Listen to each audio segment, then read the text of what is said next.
Hey,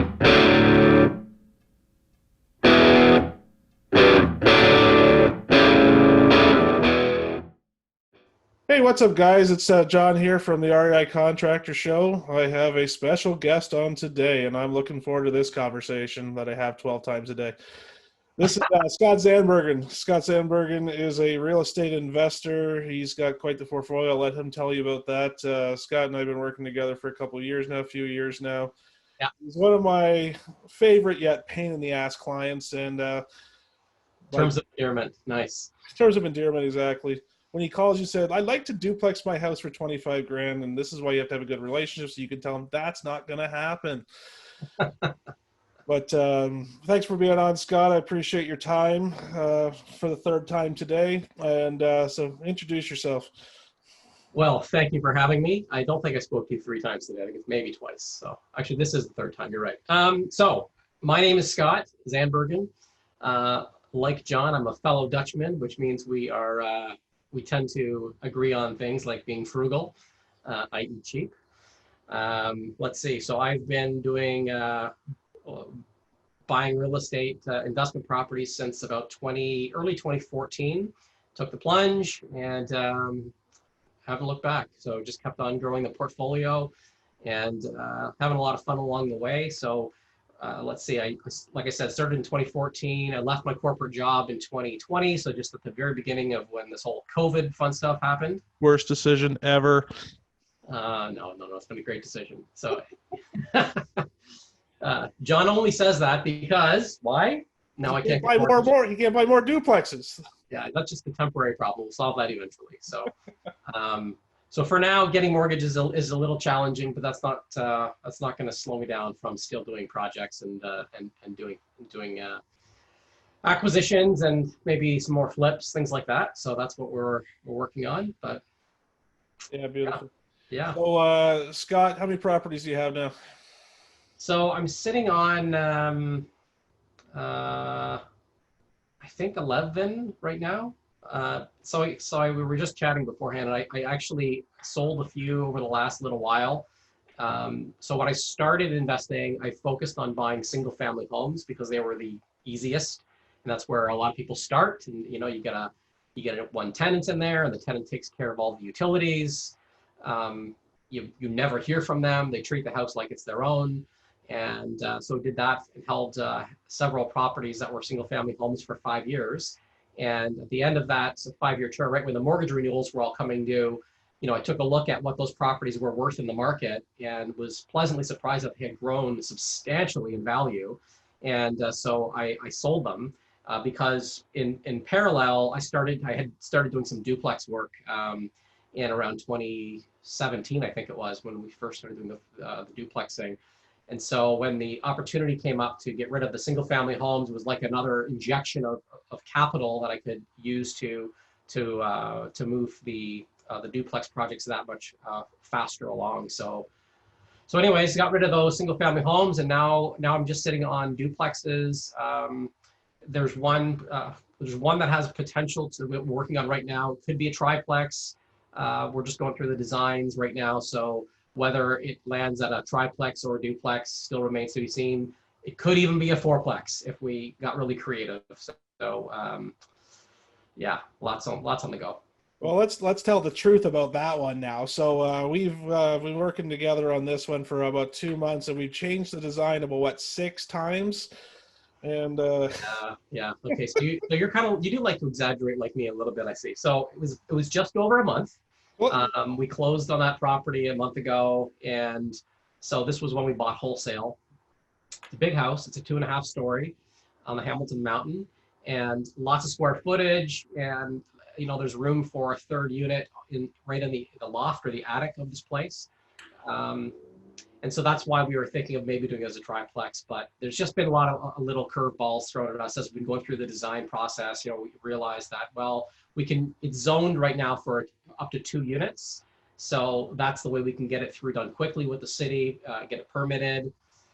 If we want to add the 3rd unit, we have to go through a rezoning process, which, it's not impossible, just takes time. And the design people are telling me right now to set my expectations that it could take up to a year to get the permitting approved for third unit. And then if you go down the path of even adding a fourth unit, then it could trigger other expenses. And anyways, it's getting a little bit scary, but we'll figure it out. Fair enough. Yeah, no, we're recording this in August 2020, Yeah, the most interesting year in real estate history. it has And been a fun one. It's the been honest truth of the matter is that all the cities right now are majorly backed up or not working at full capacity.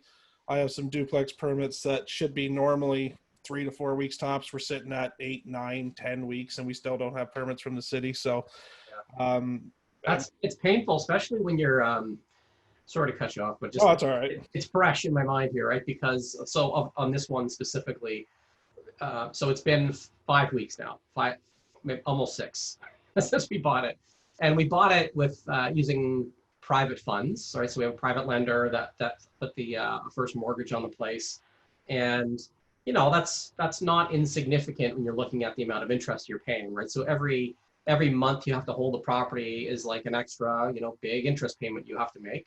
So it lights a fire under your butt, right? To kind of keep things going. And when you're sitting on the sidelines, just waiting for the city to give you a permit, or in our case, to get designs submitted. So we're still working through that process. It gets a little bit, it just creates some anxiety, let's say. Yeah, fair enough. On that note, I mean, as a contractor, these permits, we never really wait to start. There is a limitation to what we can do, but I'm a firm believer that once the drawing's been submitted to the city, you can get the ball rolling, get the place cleaned out. Like typically I'll start the framing once the drawings are in the city.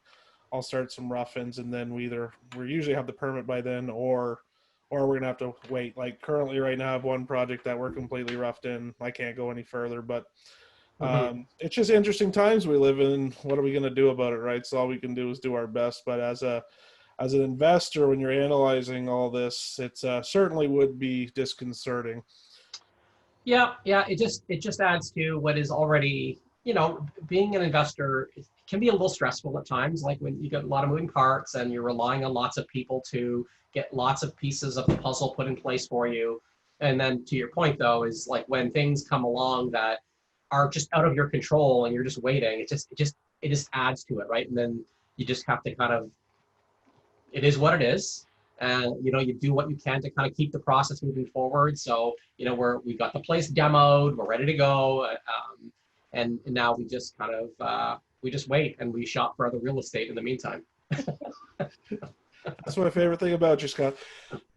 I'm addicted. This one. Don't worry, we bought another one. All right, where is it? Drayton. Yeah, don't worry about that. Yeah, Drayton. That's our new adventure. Yes. That's fine.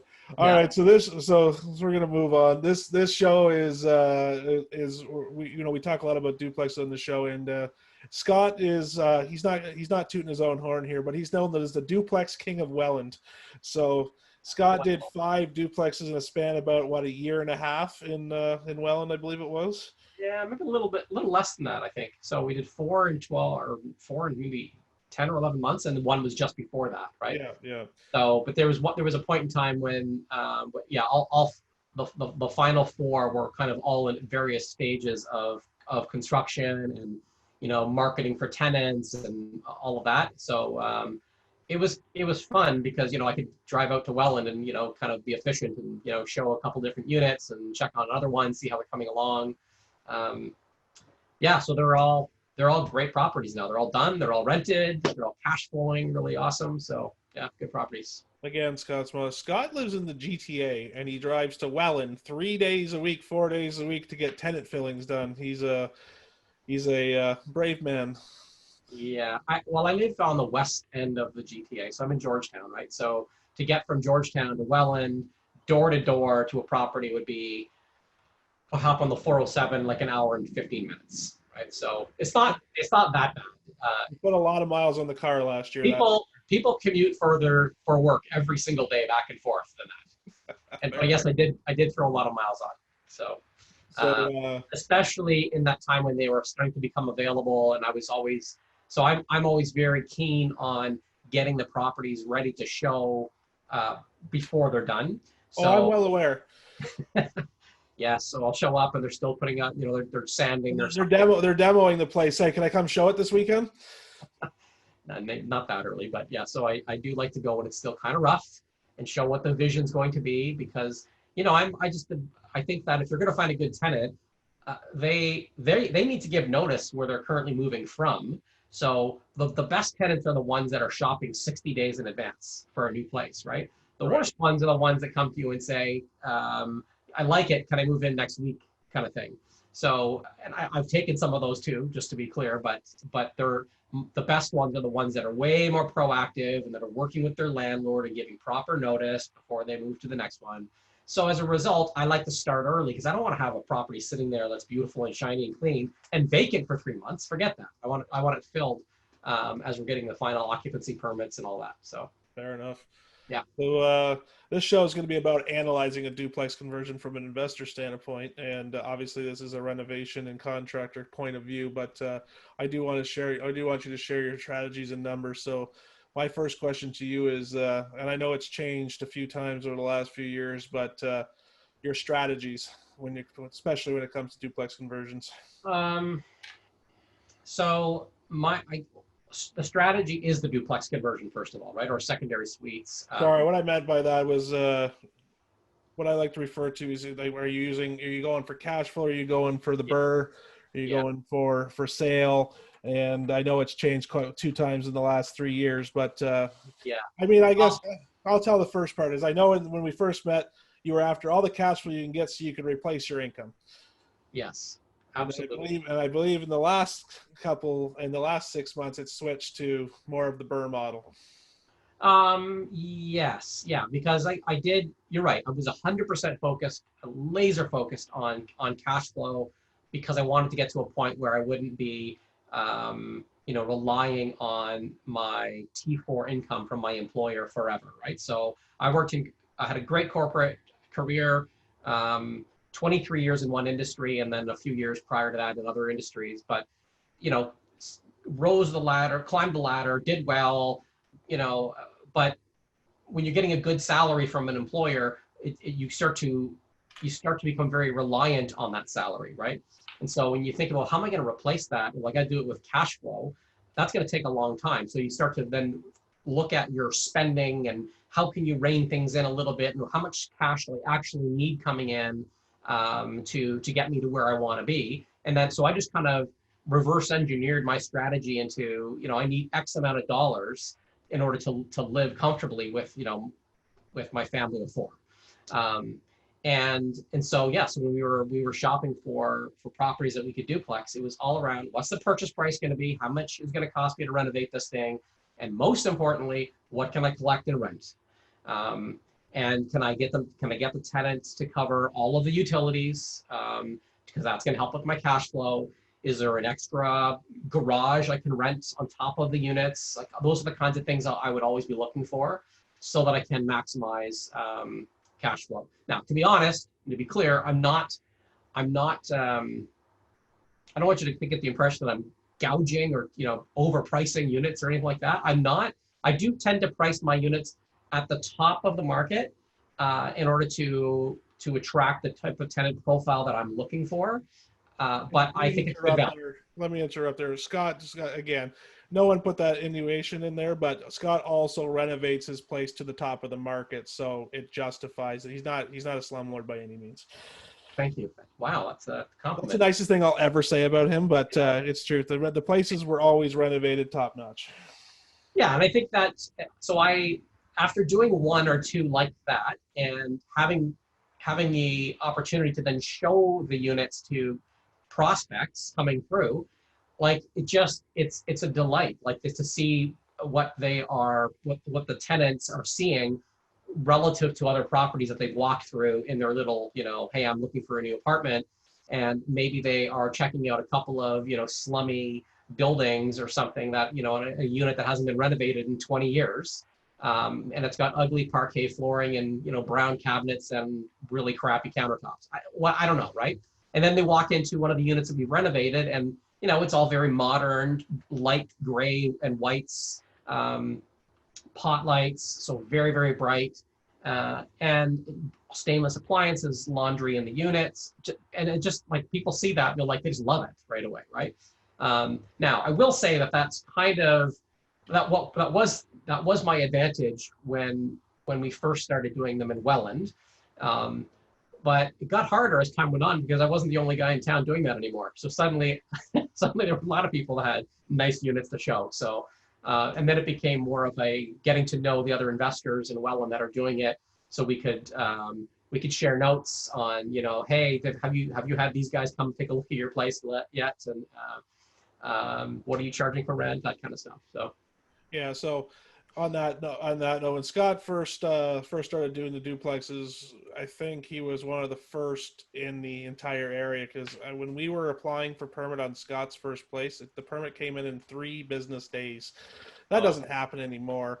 But I remember right at the end of your first project, there's an article that came out in one of the Toronto newspapers about the gold mine that's available in Welland, and it changed. Now it's it's quite the popular investor market. So it was a lot easier back then to find the places too.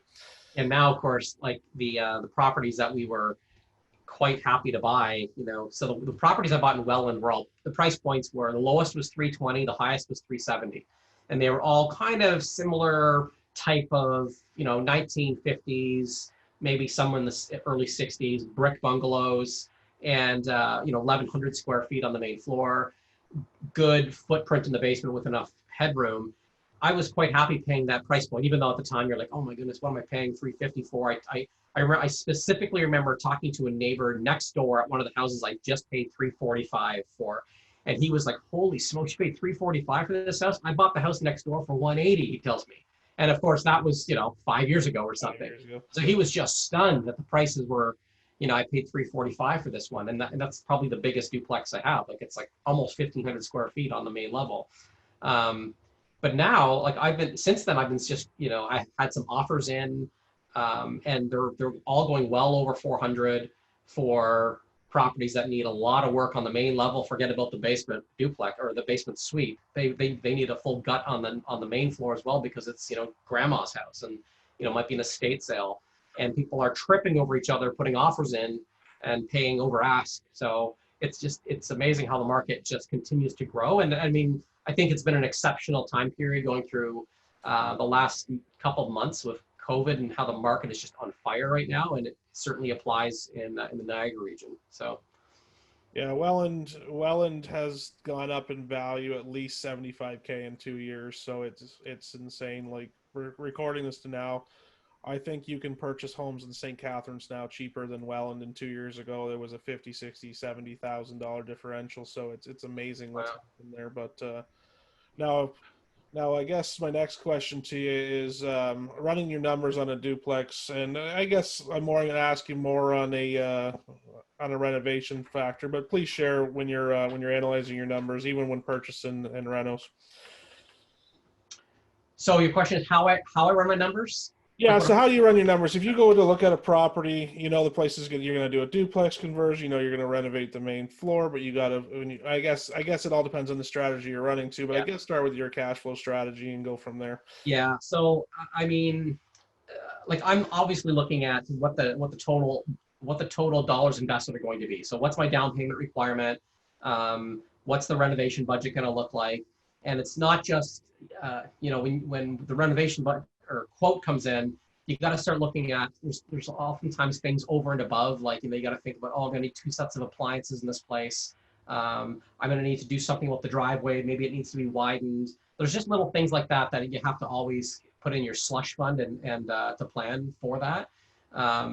But, you know, I just use like a good analysis spreadsheet that I got from a fellow investor actually in the Niagara region, Ian Pouland. He's a great cash flow analyzer. And I've just become very, very reliant on just going in, plugging in the numbers and looking at, when I put in my purchase price, and if we're going to go 20% down, and how much is the reno, and we understand the closing costs like the land transfer tax and legal fees, et cetera, et cetera.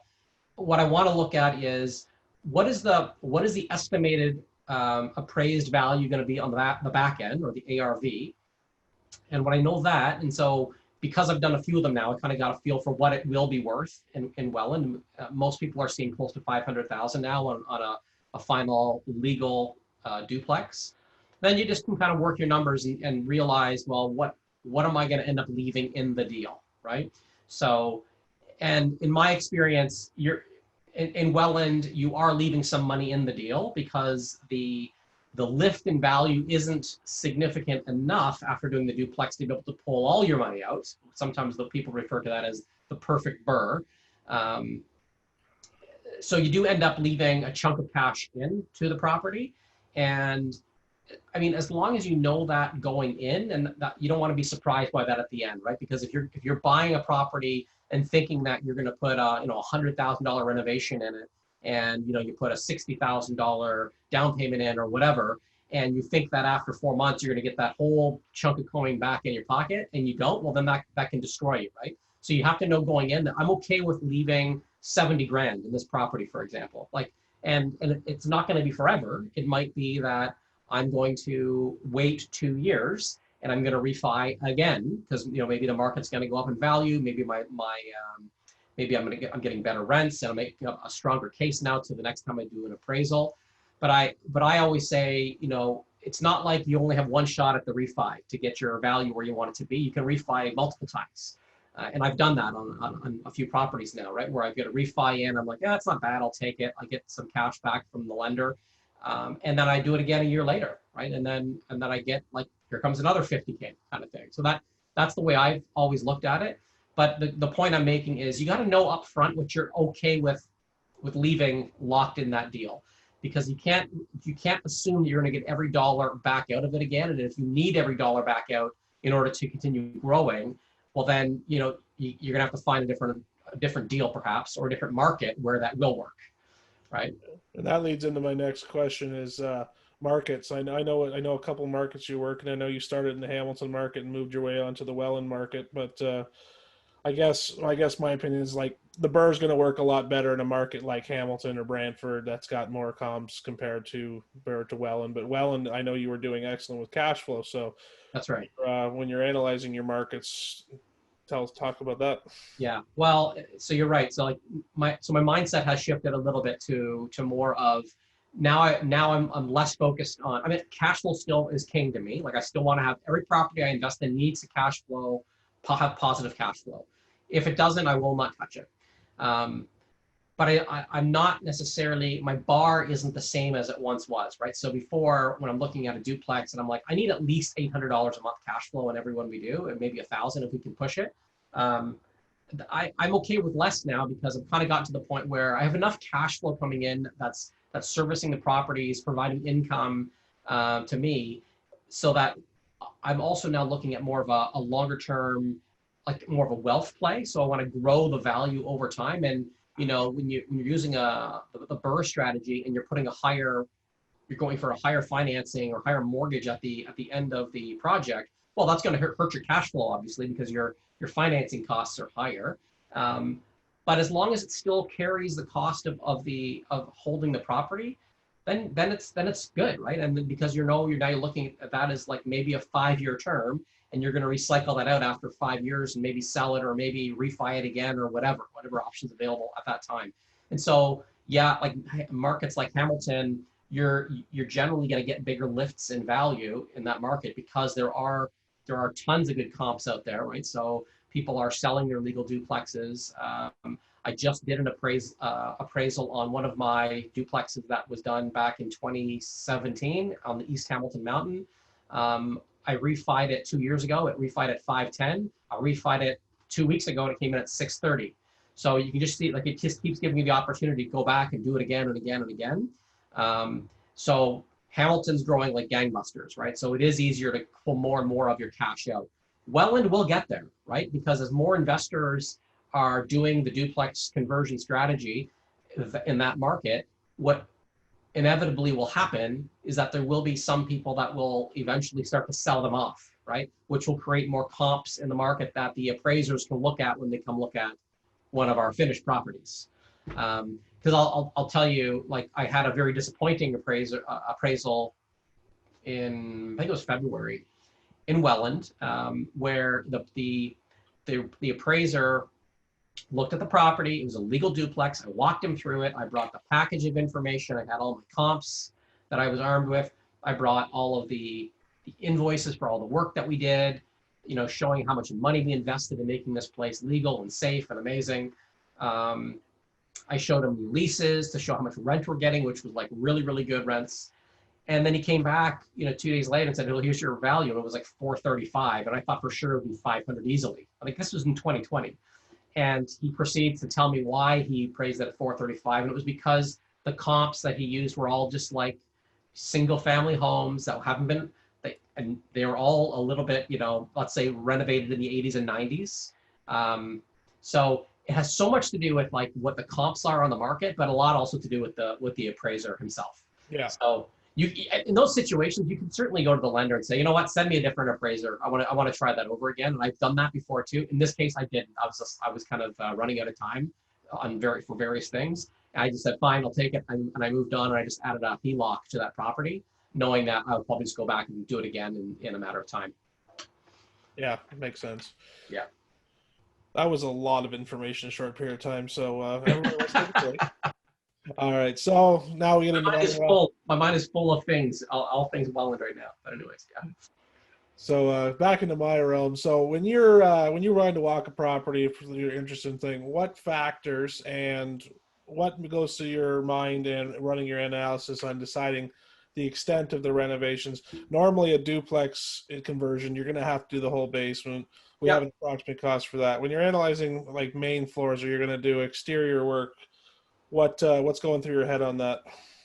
So, I mean, the first things I look at on a property are always like the big ticket items, right? So before we start figuring out if it's going to be, are we going to duplex this? We look, is the roof reasonable, or is it going to need to be done in the next 2 or 3 years? What are the mechanicals like? Is the air conditioning unit, more than 5 years old? What about the furnace? Electrical, like is it already updated, or is it knob and tube, or is it like aluminum wiring or whatever, right? So like understanding kind of the big ticket items, and then of course insurance always wants to know, is there galvanized plumbing in the place, because we've got to rip all that out. But then like once that's out of the way, if you're thinking about, is this going to work for a good multi-family situation, like 2 families under one roof? I'll tell you the one thing that I always look for now is that the separate entrance to the basement. I have some properties where the entrance is at the back of the house, and I have some properties where the entrance is at the side of the house. Scott is not a fan of the back door entrance. I am not a fan of the back of the house entrance for the lower unit, for a lot of reasons. Yeah, I agree. You know why, right? Like number one, it's a lot more snow that the poor basement tenant has to now shovel a path through, some type of a little walkway that we've given them, or maybe it's across a yard or whatever. It's just not as ideal. I mean, it works.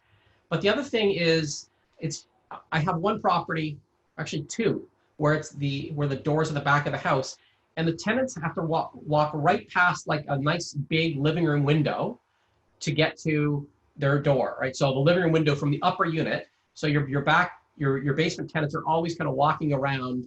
And I just feel like there's a lack of privacy in these situations, right? So when I look at a potential duplex, if the door is at the back of the property, sometimes it's kind of tucked beside the garage at the back, where then it's okay.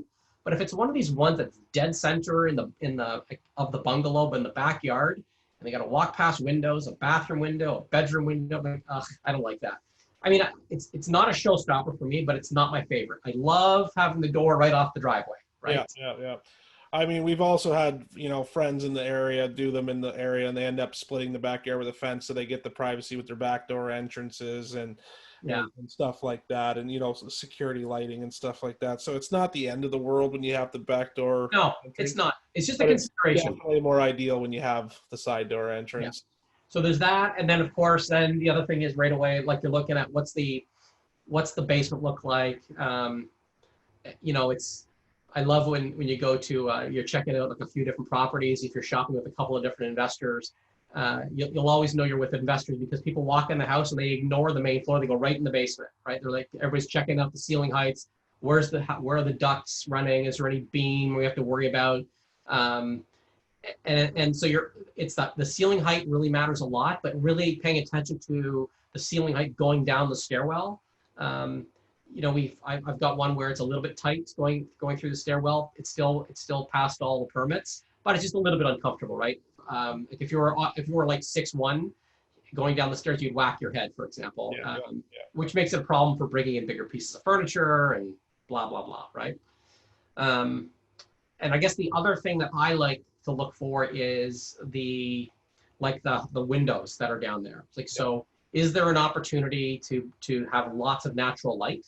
So I love properties that have the windows that are above grade already versus having to have the whole thing in the window well, right?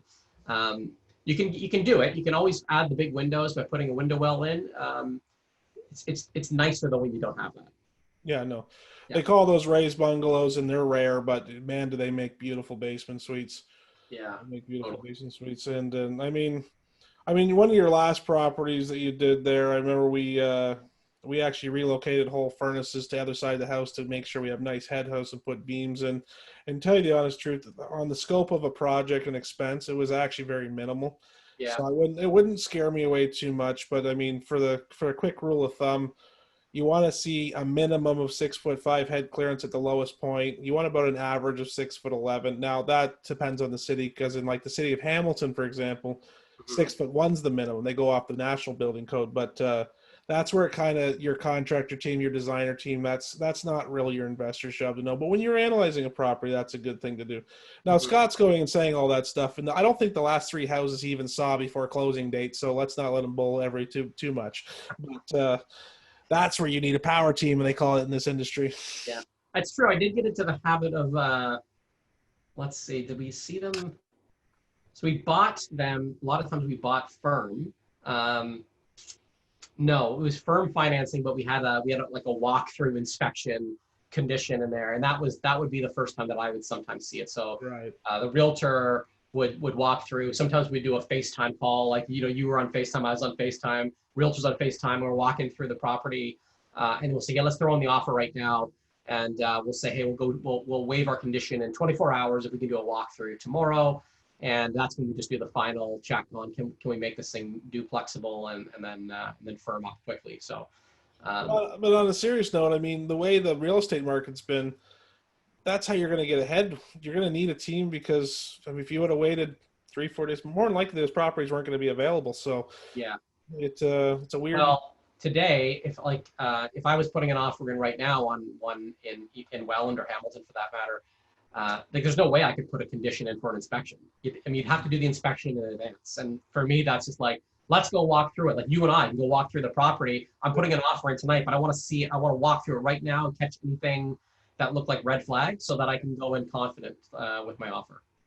So when you're looking at a main floor for your extensive renos, because this is where I laugh. The first property you did there in Welland, renovated to the nines, but left the ugliest kitchen in world history. But I mean, obviously, it didn't really affect your rent any. It didn't affect your anything, and it worked. I didn't agree with it whatsoever, but it worked, and you end up getting a nice family that's been there long term. So, but when you're going in there, how are you making those decisions? Yeah, I feel like I do fall into the trap now of over renovating a little bit.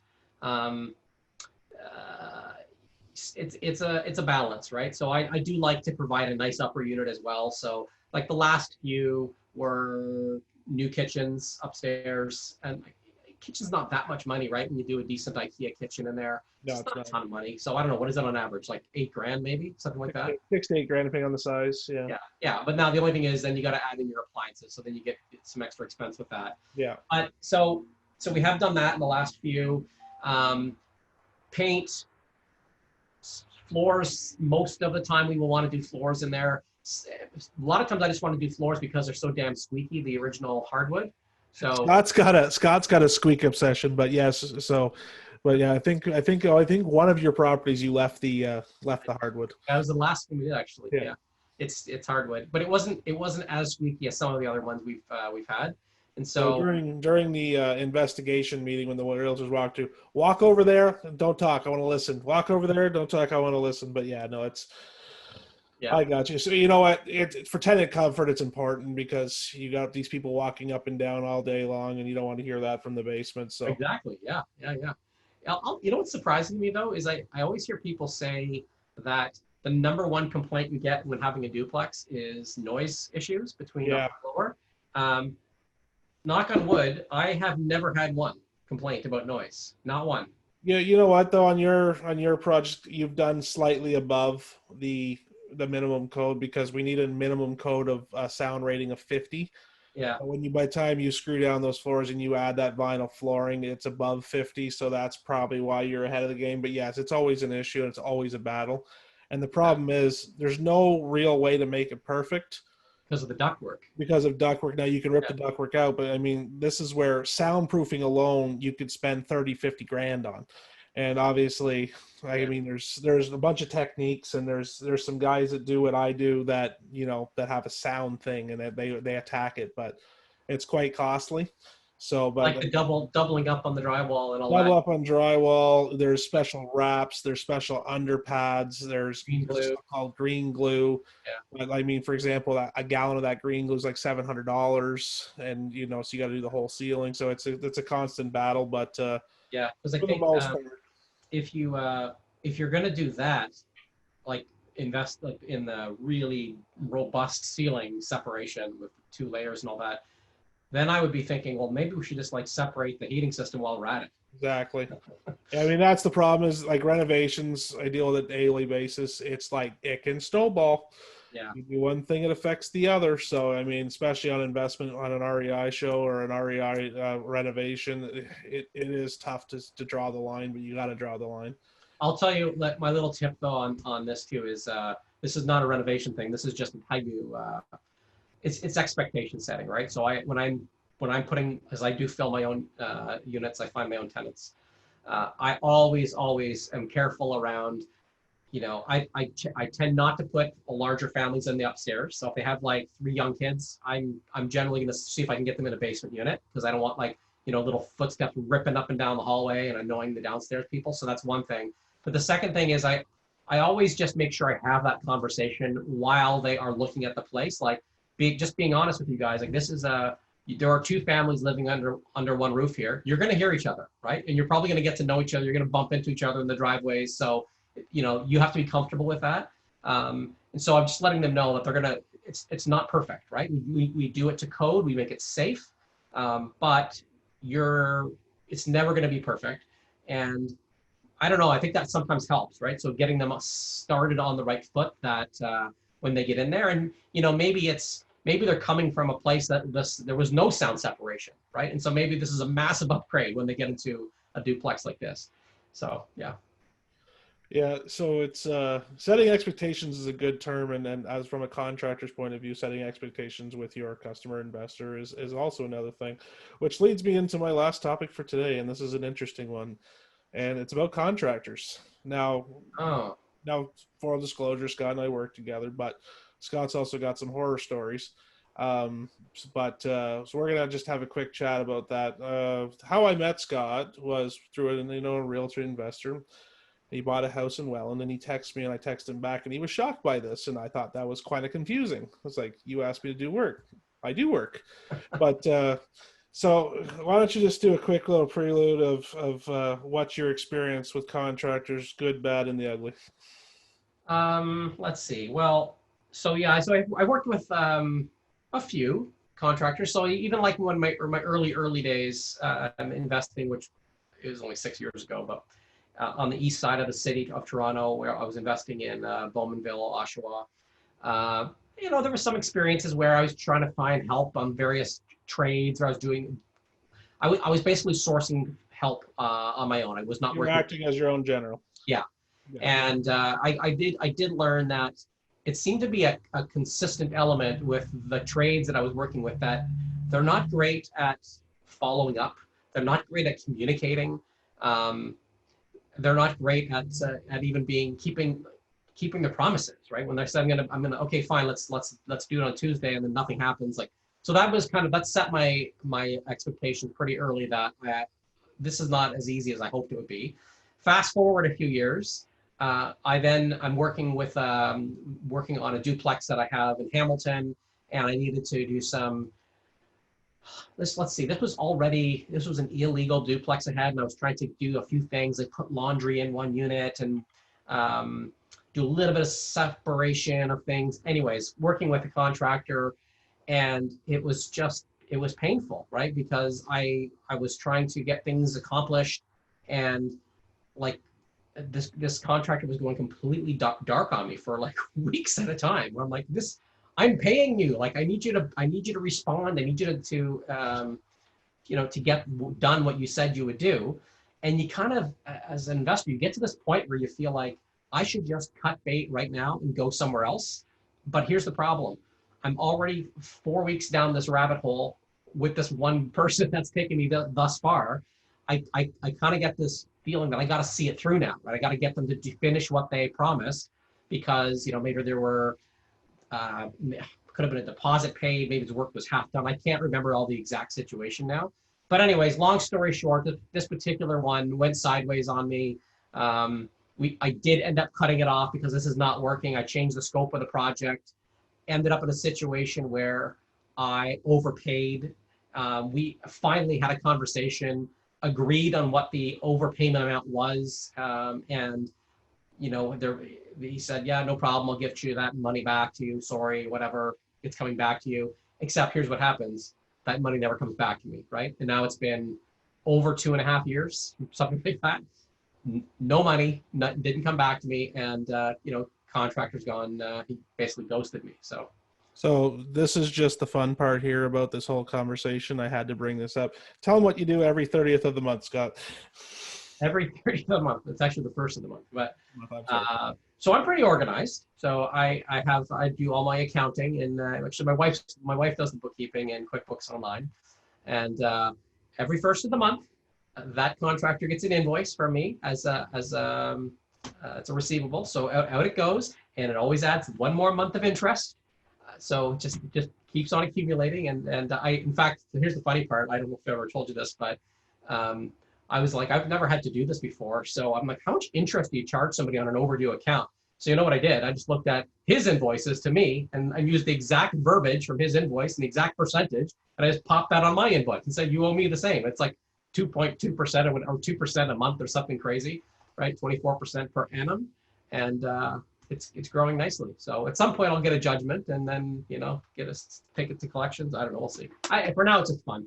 I die because I get the update every month. Oh, it's invoice time. So here's my opinion on that. What Scott went through on there, when he felt like he should have cut it off, he should have cut it off. Yeah. Tell you the honest truth, I say this all the time. Contracting business is the worst business on average in this country, in this world, in my opinion. The problem is it takes nothing to become a contractor. The honest truth of the matter is I was an electrical contractor. The next day I decided I'm a general contractor, and even I don't think that's right. I think that's completely wrong. But if you're having a terrible experience with your contractor, or you just don't get along, it might not even be the contractor's fault. My opinion is, if at early stages, it should be cut off, because look what he's dealt with now. 2.5 years later, he's still finding problems at the same property. And but I mean, that's my opinion. That should have been cut off a long time ago. Being a good contractor takes a lot. There is a million moving pieces, which I'll talk about in another video. But sometimes it's just best for as a customer, as a consumer, as an investor to, if it's not working between you, end it. Yeah, and I what you said before is how the first project that we worked together on. Yeah, I got your number. I sent you a quick text, and then you respond like literally within like 2 minutes or something. And I was like, oh, I like this style, right? Because it's just strange, right? It's like, well, this guy, he knows how to communicate. Interesting. And I thought, well, then again, maybe it's just because I'm not a customer yet. He's just like trying to like win me over here. But that's been pretty good. So John's pretty on the ball on the communication. I will say though, to me and this you have to remember, I was working full time and trying to manage things, and so it's the most important thing, I think, to the investor is to have a contractor that is always in touch with you. When you reach out to your contractor, if you're not hearing back for a day, it starts to become a problem. But if it's a week, like I'm losing it at this point. And like I'm busy at work, I'm between meetings, and I got like a little window. I'm running into a conference room. I'm like trying to call the contractor. I'm like, dude, like I need an update on these things, and I can't. I'm leaving voicemails. I'm getting nowhere. It just drives you nuts. You're pulling your hair out, right? So that's why communication to me is probably more important than anything. Beyond that, provide me a good estimate and then stick to the timeline, then I'm happy. Yeah. I mean, it's a constant battle. There's always issues, but I studied quite a bit of contractor education and books, but there's a very famous guy from the States who says, as a construction guy, you should answer all your phone calls that day or latest by 9 o'clock the next morning, so these people aren't waiting. Now this guy is an old school guy too, between emails, texts, and things. This is why as a company you try to improve your communication skills. We even get softwares involved and stuff like that. But I think if you're going to work with someone, you're going to hand them that kind of dough, and you're going to put that kind of responsibility, and you got to have a good relationship. Now I'm more of a phone person myself. Scott's a texter, to the point where he'll text me 17 times in a row, and I just get fed up and call him. It's like, that's okay. I'll take past two texts. This is a conversation now, but I think like the paper trail though. I like the paper trail. Yeah, that's it. I try to avoid that. No. But I think whoever you're working with, wherever you are, if your contractor is not responding to you within 24 hours, start getting alarmed. If he's, if you're not hearing 3-7 days, that's where you probably need to end that. And on anything, if you didn't respond to your boss in 24 hours, I don't think that would go for you well either, right? No. So it's just it's common sense, and it's like, I worked in like sales kinds of jobs, business development jobs in the past as well, and I would always tell people that worked with me was like when I was training somebody new on the team, if you get an email from a customer, and if you don't have the answer right now, at least acknowledge respond to their email saying, got it, I'm looking into it, send, right? Just so the customer on the other end of it knows that the email just didn't go into some black hole and is being ignored, right? That alone is that simple little trick just puts people's minds at ease, right? So I got it, don't worry, I'll get back to you in like a couple of days or something like that. I'm like, okay, cool. I know at least he's acknowledged it. Yeah, fair enough. Fair enough. Well, this has been a longer episode than I expected, but I could talk to Scott for hours because I think he's already got 3 hours of my time today. So, but in all honesty, thanks, Scott, for being on. It's been a lot of fun. I'll have you on again, I'm sure. But it's 9 o'clock at night now. I've been up since like 3. I'm going to bed now.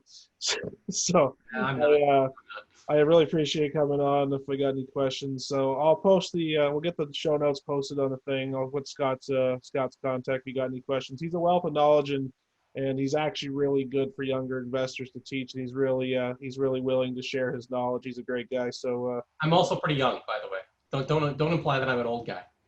Well, would you turn 63 this year? I know.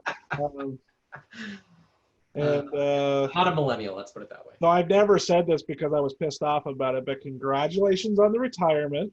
Thank you. Except for now, he's not waking up to 9 o'clock in the morning, but no, not quite that late. I don't consider it retirement. I consider it just the next chapter, right? So I'm focusing on other things that are more my passion now. So yeah, right on. Well, it's been fun, and we'll talk. I'm sure I'll be speaking to you in the morning. So, thanks. All right. Thanks for having us being on, and we'll talk to you soon. Thanks for having me. Bye, guys.